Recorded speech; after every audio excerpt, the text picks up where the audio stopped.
Hello, everyone. Thank you all for joining us today for another installment of Exploring Our World, where we here at Colonial Williamsburg dive into the minds and experiences of daily life in the 18th century. I'm Davia Brown, and joining me today are journeyman carpenter Ayinde Martin and historian Dr. Cathy Hellier. And today we're talking about children in the 18th century. Let's begin with each of you telling us a bit about yourselves. Good afternoon. My name is Ayinde Martin. I'm a journeyman carpenter here at Colonial Williamsburg. I've been working here for most of my life, the better part of 20 years. I was a junior interpreter here. Now I get the opportunity to replace buildings that the archaeologists dig up the footprints of and change the landscape of the historic area. I'm Cathy Hellier. I'm a historian in historical research and digital history. I've worked here a little over 40 years, and our research supports the programming that you see in the historic area. Thank you both for joining us, and we're looking forward to answering your questions, so please post those in the comments. Also, bear in mind that our conversation today will necessarily include discussions about the institution and nature of slavery and childhood mortality, so please feel free to step away from the conversation for a moment if needed. To get us started, would you explain how different children's lives would have been depending on who their parents were and if they had parents? Well, every child's life is going to be different. When we discuss the institution of slavery, I make it a point to bring up the uncertainty that a child is going to have to deal with early on in life, from a young age, knowing that the grown-ups that you are counting on, to be there for you one day may or may not be there the next day, and a lot of times that isn't their choice. That's out of their control to be there with that child. So. Yeah, I think it's important when you're thinking about the 18th century to realize that it was a very hierarchical society. That's how they understood their world. So it depended on where you fell in that hierarchy. It depended on, so your class, and it depended on your race, and it depended on your gender, and it depended on how much your parents could afford, what kind of childhood you had. So when you're talking about childhood, you have to think about all of those things. Whose childhood are we talking about? A lot of factors means no two children's experiences were the same. Now, there was no public education in the 18th century, so what kind of schooling did children receive? Well, there weren't laws about having a schoolhouse in the city, but you did have to teach your children how to read and write. And so there's formal education, and again, it's based mainly on what you expect that child to do as an adult. What is their role going to be? So you're educating them based on that. You're also educating them based on what you can afford. So most free people are getting reading, writing, arithmetic, basic things that you need to do a job. In Williamsburg at this time period, it's interesting because we had about 52% of our population who was black, most of whom were enslaved, and yet there were educational opportunities. It wasn't against the law to teach people to read and write if they were enslaved. So there were various types of education. If you were gentry, you might be educated here. You might be educated in England if you were a boy. If you were a girl, you would probably have a tutor or go to a minister's school. There were various types of teachers in Williamsburg who taught different subjects, everything from dancing to basic education. There were free schools here at different times for children who couldn't afford education. So there was the Indian school at the Brafferton at the College of William and Mary, where American Indians sent their boys to be educated and somewhat indoctrinated. And so there were several different opportunities in Williamsburg, not one little schoolhouse. Yeah. If you're serving an apprenticeship, it is a type of education. Free and enslaved could serve an apprenticeship, and you'll be taught how to read and write. As a carpenter, I deal a lot with numbers and deal a lot with math. And again, we always use the Pythagorean theorem, which is an ancient formula. It's nothing new with the 90-degree angle. There's also an education of a social education that an enslaved individual, an enslaved child, is going to have to learn, where it's probably not going to be out of a textbook, but it's going to be adults around you teaching you how to make it to their age, who to talk to and how to talk to them, when to discuss what, working smarter and not harder. We discuss a lot about the agriculture in Virginia in the 18th century and growing tobacco. Everybody's participating. A teenager can outwork an adult, 18th century or today. A 13-year-old, I couldn't keep up with them doing the work that I do on a daily basis. But if we're in a tobacco field in the 18th century, that could be a serious issue. If he's working faster than everyone else in the field, I can't work that fast.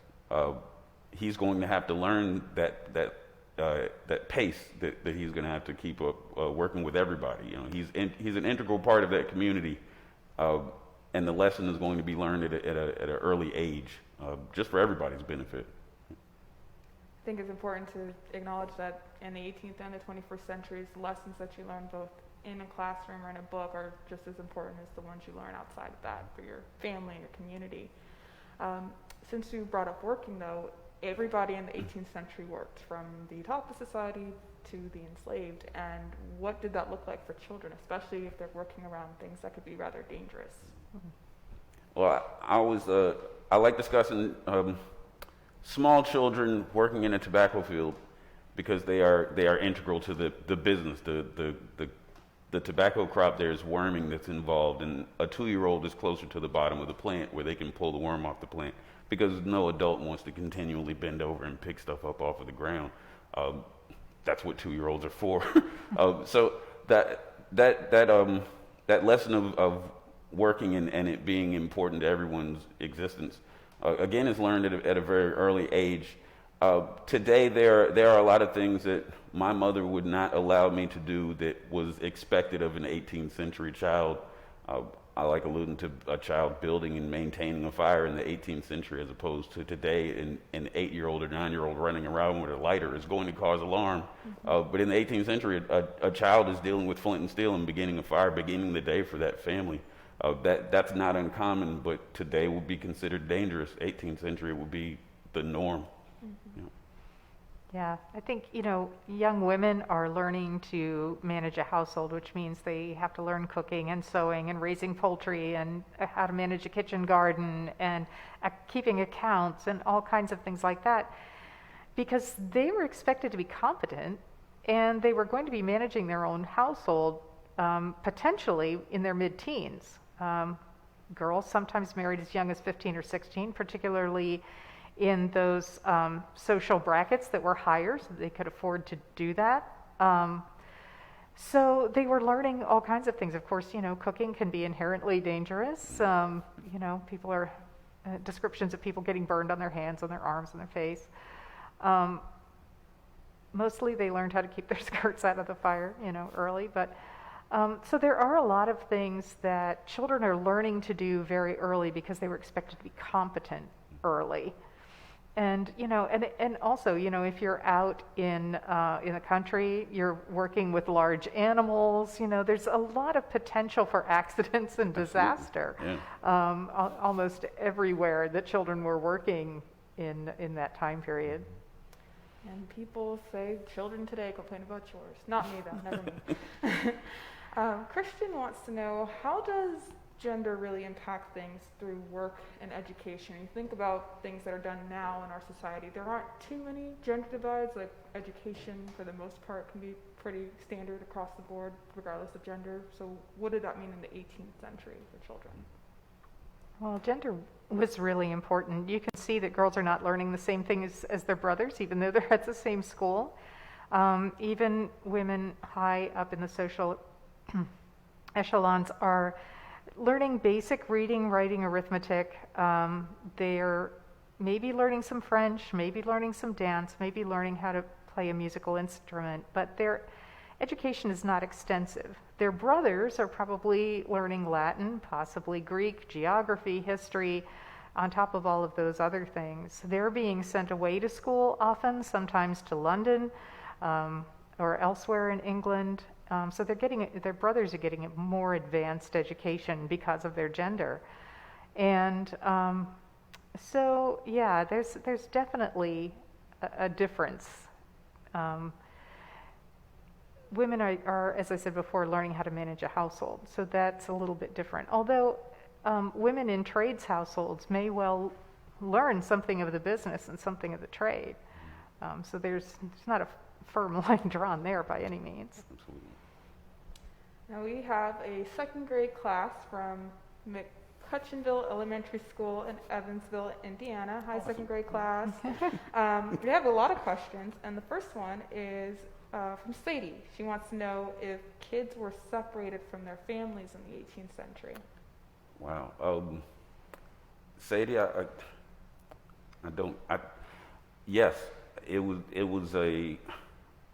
was as common as we would not like to think it was. I dare not say that a child will be used to something like that, but an enslaved child's life, from birth, they could be separated from their family, and it be because they were born.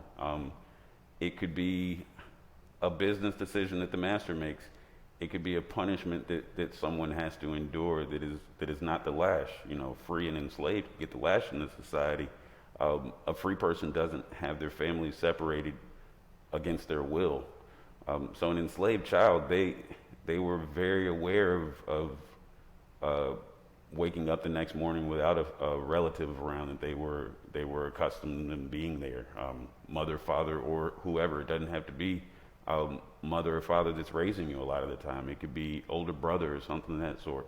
But yes, the fact of the matter is it's common, in the time period that families were separated. And I think, we don't realize that it wasn't a general social expectation that a child was going to remain with their nuclear family until they were like 21 and went out on their own, or, until they got married and went out on their own, because they were sent away for education. As I mentioned, some, boys were sent as young as 9 years old to England for education, and their families didn't see them again until they were 21. They probably didn't come back to live with their nuclear family. Apprentices left to live in another household. Young girls who lost their mothers would be sent often to live with a relative to learn how to run a household and how to be a woman in this society. So there were many reasons why people might not be with their nuclear family. If your family wasn't able to educate you, again, the church wardens, the part of the Church of England, the state church here in Virginia, could take that situation to the county court, and those children would be bound out to another family who could take better care of them, or to someone who would teach them a trade, because the idea was to help them be productive members of their society. And a group that we seldom talk about are children who come here as convicts from England, and they are definitely separated from their families. So the justice system was kind of harsh. So socially, people didn't expect, in general, to be with their families until they were age 21. That does sound like something that's really hard to come to terms with, knowing that for most people that was a risk that would come. For the enslaved, though, more of a definite than a risk, I would say. Jeremiah and Hannah both want to know if children had jobs or chores like cleaning their room and making their bed in the 18th century. Wow. There's always chores to do. I don't like it either. In the 18th century, like I say, young children are integral to growing the tobacco crop. Because they are built closer to the ground. They are closer to that important part of the plant, which is the long leaves at the bottom of the plant, and pulling the worms off of those, pulling the small suckers, the smaller leaves that grow on the plant in between the big leaves.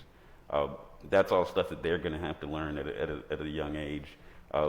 Trapping wild game, fishing, mending fishing nets. These are all things that An enslaved child, and for that matter, any child growing up on a farm or a plantation, is going to know how to survive in in this wilderness, so to speak, outside of the city of Williamsburg. It's a lot of labor going on, free and enslaved, and some people some children are better at some things than others, but everyone had some sort of job. Everyone had some sort of task on that property. Yeah, and young women are learning how to manage households by doing those jobs from the time they're very young. So, yeah, and they're learning how to take care of animals, and young girls are going to have to manage the family's poultry. So people are giving them chickens to raise when they're like 8 or 9 or 10 years old. They're learning how to raise chickens for the family. So yes, there were chores for pretty much everyone. Yeah, there's the empty in the chamber pot that I imagine every child has nightmares of in the time period. If that is your responsibility, I can imagine it's not fun. Yeah, I don't even like cleaning my toilet now. Make your bed. I'll pick the bed. Since you brought up raising chickens, Quinn, age 10, wants to know if children had pet birds, or how common were pets in the 18th century for children? Oh. Yeah, they were pretty common. You see them in portraits and prints of children. They have cats and dogs, and squirrels were a favorite, which is a little unusual for us today, but yeah, they liked pet squirrels. They did keep birds. There were bird cages, and so definitely pets for sure. Squirrels is funny to me because a lot of our guests like to feed our squirrels here. If you're watching and planning on coming to visit, please don't feed the squirrels. They're not afraid of humans. They're not afraid of people, but stay away from them. Kellen and Grant both want to know what the punishments were for children who misbehaved. Were they beaten or spanked? Well, any free or enslaved person they could shoulder the punishment of the lash just by committing a crime. That's not a difference in between enslaved and free. There's a whipping post at the courthouse. But again, the most difficult punishment I believe an enslaved person is going to have to endure isn't just a physical lashing; it's family separation. Again, the dangers of being of an uncertain existence, and how hard that is for a child to have to deal with. Where consistency is what you want for a child. That's the more important thing. For an enslaved child, seeing a punishment happen is I can't imagine how traumatic that would be, that an adult be punished in front of a child. But we know that that's also a control aspect that a slave owner would use to keep control of a community. So the punishment that I discuss with individuals isn't the lash, just because we've discussed that a lot. And I don't personally believe that's the hardest thing that somebody's going to get through. Those wounds will heal. A child seeing a mother or father taken away, and again, that is a punishment, but it might not be because someone did something wrong. That could be part of that business of the institution of slavery. That's the harsh thing I can imagine is family separation. Yeah, I think there was a certain amount of physical correction that was considered to be normal in households. But if that crossed over into abuse, free children had recourse to the courts, and they could be removed from that household, or someone would have to present bond for good behavior, and so on. But that protection was not extended to the enslaved.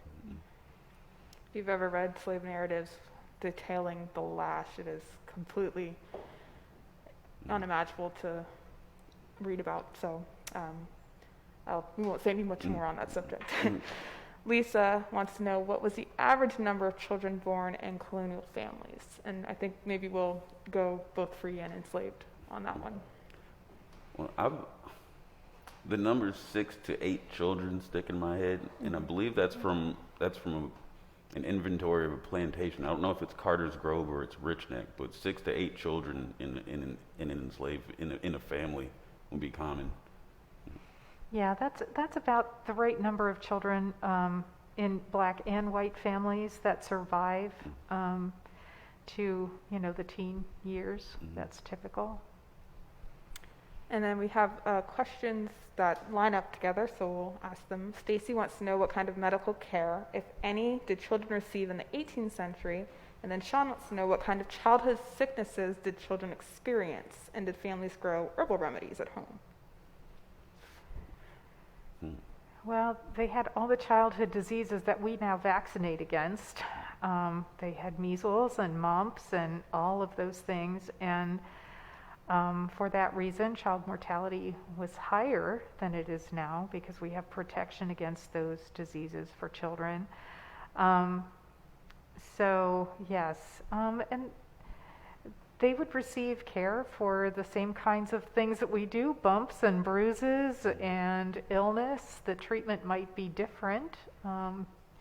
You might be, given a poultice that would be a little bit different than today's because there were not antibiotics that were the same thing as we kind of do now. So treatments would be a little bit different, but children, they wanted to treat children's illnesses. They didn't take that callously. They wanted to make sure they had good care.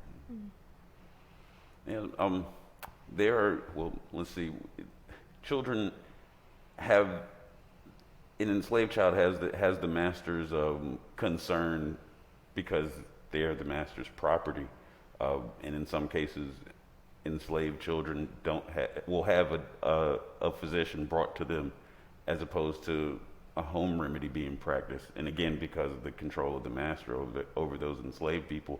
However, in that same vein, there's also the master acknowledging that there's some sort of there's some wisdom there that is practiced by that enslaved community that, if it behooves him, he will allow it.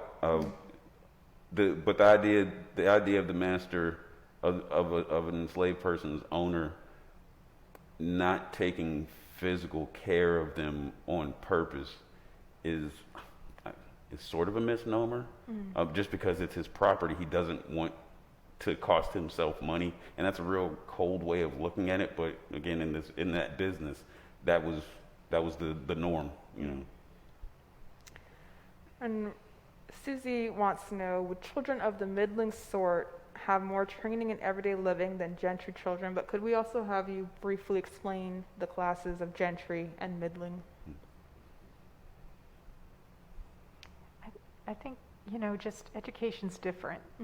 For example, if you were in the middling sort and your father only had so much money to educate you as a girl or a boy, that education is going to have to happen faster.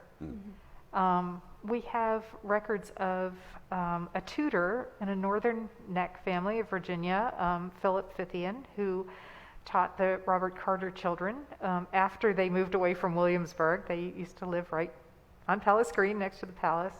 But after they moved back to their plantation, he taught them. And so he was recording what he was teaching them when. And the girls' education was very long and leisurely. They didn't learn a lot, and they didn't learn it quickly. But that would be very different if you were, a middling sort person who didn't have a lot of money. It would all have to be learned quickly. And then being in the gentry class, you're born into that class, so you all have all those advantages that come from being born into that class. Whereas if you're in the middling sort, you're not born in, you don't have quite the same opportunities and means as someone in the gentry, because they're a whole class above you. Right. We have a question from, if I can find it, Brittany. How did life for underprivileged children mirror the life of enslaved children, or other than the major difference of an enslaved child being seen as property and not free? That is an excellent question. I will say this first. They mirror each other in the sense that an underprivileged child and an enslaved child is very aware of their condition, their situation in life, legal and economic. I think children in the 18th century, enslaved and free, knew what this society had in store for each of them. to the point where some of their education is built to that. An enslaved child being sent to learn an apprenticeship. They may or may not like the work that they're doing, but the difficulty is that they never had the choice to say that this is the work that I want to do. An underprivileged child today knows definitely what's happening in society. And in a lot of cases, it doesn't always have to be a single parent household. It could be both parents there, but in a lot of cases, that child might be the only person around that person can discuss things with, because that's the familiar person that they have there. Again, there's that uncertainty and lack of opportunity to control your existence is something that I can see a lot of parallels in the 18th century and with the institution of slavery and a child growing up in that. And in 2021 and the uncertainty of tomorrow, nobody's promised the next second. And I don't think that's a new lesson for any child to learn. Exactly. I think, children who were underprivileged in the 18th century might be removed from their parents by the church wardens and the courts, as we mentioned, and so they might not also have a choice of where they were going to go or what work they were being given to do. So in that sense, it's kind of the same. But what's different is that child has recourse to the courts if that person doesn't teach them the trade, or if they abuse them, they can come back to the court. An enslaved person doesn't have that ability to do that. Right. And you had mentioned tutors earlier. George wants to know, where did tutors come from, and how alike or different were tutors than from teachers today? Well, tutors were often people who were somewhat educated themselves. The Philip Fithian, the tutor that I mentioned, had actually gone to the College of New Jersey, which is now at Princeton, and he was kind of taking a year off before joining the ministry, and so he came down here on a contract basis to teach. But there were some indentured servants who became tutors, and they would take all of the children in the family, and sometimes children from the neighborhood. They would be paid, or the owner would be paid, depending on whether you were a servant or not, as a tutor, and teach each child according to their age and what they were needing to learn at that particular point in their education. So it was one person teaching a whole room full of children according to what subjects they were working on at the time and what level they were working on. We've talked a lot about school and work, and I think it's time to ask the big question that a lot of their children watching probably have. Lisa and Kelly asked, what did children in the 18th century do for fun? We know that they had fun. Yes. That's what children do. That's how you're learning. When we're discussing the institution of slavery, we discuss a lot of games and songs being sang, and the idea that a song in the field will set the pace for everyone working, which will allow young children to be able to slow down, allow the adults to catch up, allow the elders to catch up with the adults, because everybody has to work as a unit. That's what will be expected on a plantation. But those are also games that are being played. The idea of hand-eye coordination, that's important. I think I'm dating myself when I talk about jacks and being able and playing jacks, but that's those games are around in the 18th century. I played a lot with a bilbo catcher as a junior interpreter here, because it's catching the ball in the cup. That's an old game as well. So there's fun to be had, and then there's also there aren't always toys involved with the fun that you're having. So again, it could be animals, it could be playing hide and seek. Like, all those things aren't lost on the evils of the institution of slavery, because we know these human beings are surviving this process. These 400 years have taught us a lot about the resilience of human beings and what we can do with that. So to discuss children in the 18th century, a free and enslaved child playing and probably knowing exactly what their station in life is, but they're still having, they're having fun. We know it happened. Yeah. And if you look at store advertisements for various towns in Virginia, including Williamsburg, there are definitely toys for sale in the shops. This was kind of a consumer boom time, so there were a lot more goods being produced, and that included for children. So there are children's books, and there are balls, and there are dolls. And again, is your doll being imported from England, or is it a doll that you made at home? So there are tea sets and toy soldiers and animals and, little toy animals, and all of these things are for sale in the shops for those who can afford them. And I think it's important to remember that the enslaved were also part of this economy. They could buy things in the shops. They could buy things for their children because they earned money by doing various things. If they were domestic servants, they got tips. If they were in trade, sometimes they would have an opportunity to work on their own time to earn money. So we know from store accounts throughout Virginia that the enslaved were buying goods for themselves and for their children. Well, that's important to mention because these are people who are very skilled, and they're going to take advantage of that however they can to try to get things that are needed or wanted for themselves and their families. And speaking of the Bilbo Catcher, I'm wondering what your record is, because mine was 75. Not to brag. No, I'm nowhere near that. Then. Okay. Discuss that later. Okay. Janet asked, were enslaved children allowed to play with their slave owners' children? I don't see it happening. I don't see it being disallowed. To the contrary, they're waiting boys that are raised with the person that they're going to essentially spend the rest of their time with. And some of the most well-informed people in this society are going to be those waiting boys that end up being a personal manservant to some of these gentlemen that we talk about discussing revolution and whatnot.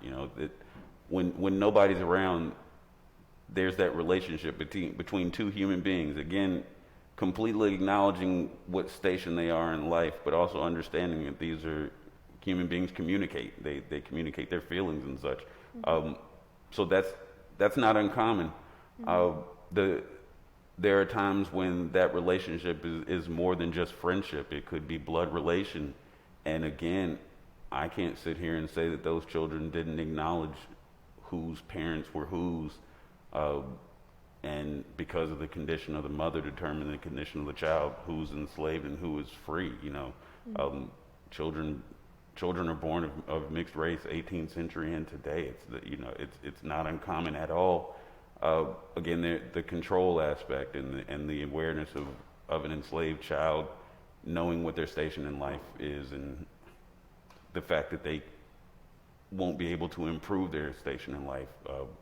Earning money, and yet not being able to purchase your freedom is 18th century Virginia for an enslaved person. So yeah, there's not as much separation in between black and white that you would see up until money or the law becomes an issue. It changes over time. As a follow-up, Sasha asked, since children inherited the condition of their mother, free or enslaved, which if you are watching and don't know, that is a law that was passed in 1662 in Virginia, were the owners of slaves who didn't agree with slavery able to legally free the people they enslaved and have them work for them by choice like a free person? Wow. There's manumission laws there. Yeah. A law that was passed in 1723 made it very hard to free the enslaved. You had to prove that the person had done some extraordinary meritorious service, and you had to take it to the highest levels of government. The governor and council had to approve it. So we have very, very few manumissions in Virginia. But then, after the Revolutionary War, in 1782, there's a manumission law that makes it much easier. All you have to do is file a document, a witness document, with your county court, and then, they will, the enslaved person who is freed will be given papers that will state that they're free. And many, many, many people took advantage of this. The free black population grew exponentially, after this happened. But then in 1806, Virginia begins to shut this down by saying, well, if you're manumitted, you have to leave the state. And so a lot of people got caught in that. And but you could take a petition to the legislature and they might or might not decide to let you stay. It's very difficult to understand the circumstances that triggered that, because when you look at those legislative petitions, there are some people you think, oh, well, this is like this case, they'll probably be allowed to stay, but they're not.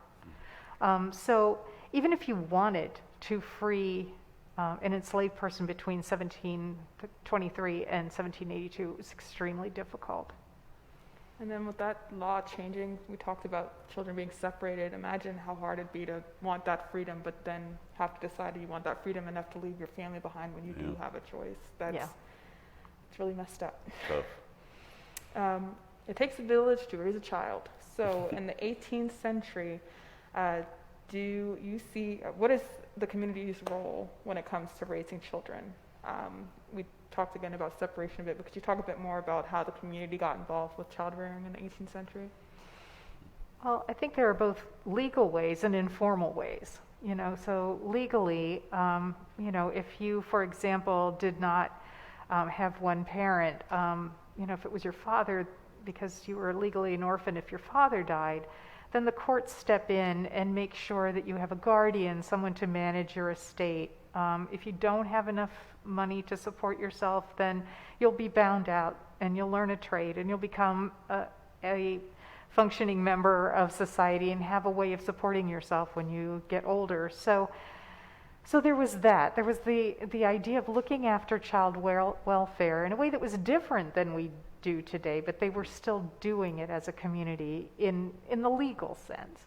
But then the idea of the communal sense is different, right? Because your own community then is paying attention to what a child needs and offering that, whether it's emotional support because of separation from family, or whether it's supplementing their diet because they no longer have a parent who can do that. Through gardening or whatever. There are so many things, and just helping them to, as you say, get those skills that they need to cope with life.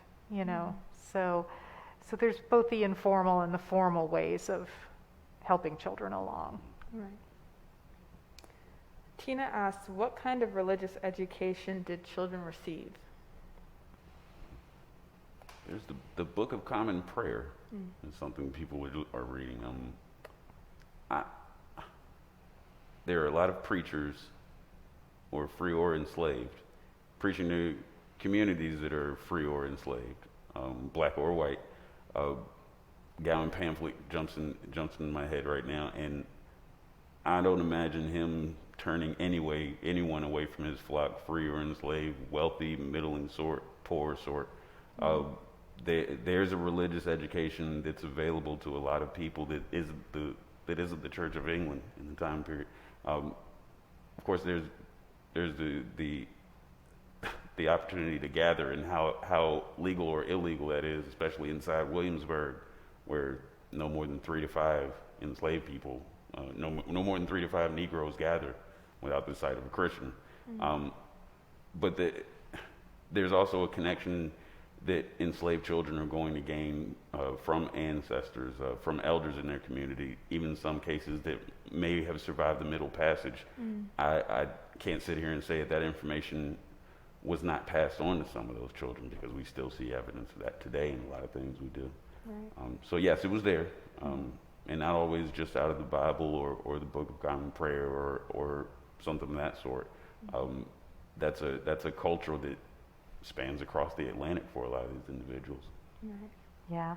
The Church of England had catechism, which are, if that's not part of your religious tradition, there are questions about God, questions about faith, questions about morality that you would learn the answers to. And there were ministers all over Virginia who they taught catechism to the enslaved. They, taught it to young children, but primarily that type of education happened in free homes. And a lot of times the mother was in charge, would, as they said, catechize the children, teach them these responses so that this religious morality would just become part of what they knew, part of their world.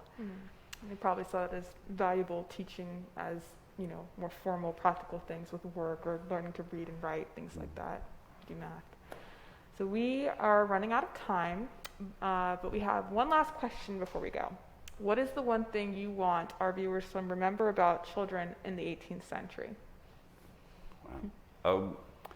I like stressing to children and their parents when they visit here that the agency that child has, that the responsibility of a parent is teaching that child that you have a voice, this is how you use it, this is when you use it, and there's a direct connection to the 18th century survival of free and enslaved people and survival of people of any race in this community. The importance of making sure a child can live to the age of the adult instructing them is something that I discuss a lot with people when they visit here. So, yes, children can do it too. Yes. Yes. I guess I would have, it's hard to pick one, but I think I would say that when you're thinking about asking what was childhood like, really do think about whose childhood are you asking about. Because it was different for people who were of different social levels, of different genders, of different races, whether you were free or enslaved. It was whether you had your parents or didn't have your parents. It was different for everyone. So, just be thinking about those possibilities. The other thing I would say is that children were and are capable of a lot. It's similar to what you're saying. Consider what children did then and, what our children do now, and realize children are very capable. That's a really good note to end on, both of you. Children are capable, then and now. Unfortunately, that's all the time we have for our conversation today, but thank you both to Ayinde and Cathy for being here to share your knowledge with us, and thank all of you for joining in on the conversation and sending us so many great questions. This program was made possible by generous gifts from our donors. It is only because of your financial contributions that we can share the complete and engaging story of our nation. You make it possible for the future to learn from the past. We're so glad you took the time to join us today, and we hope you'll visit us soon in person at Colonial Williamsburg.